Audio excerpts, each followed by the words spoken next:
কেউ যদি ভাগে দিতে চায় তাহলে গরু মহিষের মধ্যে, উটের মধ্যে সর্বোচ্চ 7টা ভাগ দিতে পারবো। 2, 3, 4, 5, 6 এভাবে আমরা 7 পর্যন্ত দিতে পারবো। কেউ 3 জন মিলে দিতে পারলে সমস্যা নাই, 4 জন দিতে পারবে, 5 জন দিতে পারবে, 6 জন দিতে পারবে, 7 জনের বেশি আর কোরবানির ভাগে দিতে পারবে না। তবে এক্ষেত্রে সর্বোচ্চ সতর্কতার সাথে দিতে হবে। আমি যার সাথে ভাগে কোরবানি দিচ্ছি তার টাকা হালাল না হারাম এটা আমার জানা থাকা উচিত।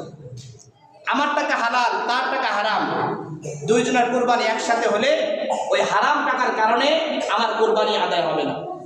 অথবা একজনের গোশত খাওয়ার নিয়ত থাকলো, 6 জন ভালো নিয়ত করেছে কোরবানির নিয়ত, কিন্তু একজনের মনে মনে গোশত খাওয়ার নিয়ত, তার সাথে কোরবানিতে ভাগ করা আপনার জায়েজ হবে না, সহি হবে না।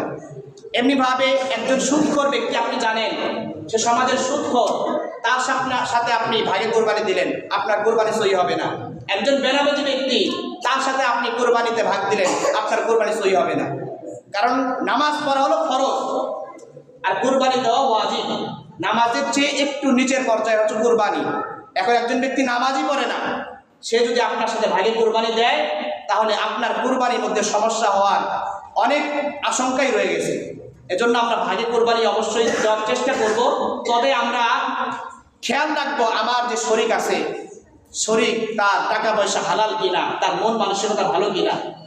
অন্যথায় আমরা যদি পারি একাকী কোরবানি করব, একটা ছাগল দিব, একটা গরু না পারি একটা ছাগল দিব, তাহলে আল্লাহ তাআলা কবুল করে নেবেন। এরপরে আরেকটা বিষয় হচ্ছে কোরবানির যে 7 ভাগ 7 অংশের মধ্যে আকিকার অংশ দেওয়া যাবে কিনা। হ্যাঁ, আকিকার অংশ আমরা দিতে পারবো, কোনো সমস্যা নেই।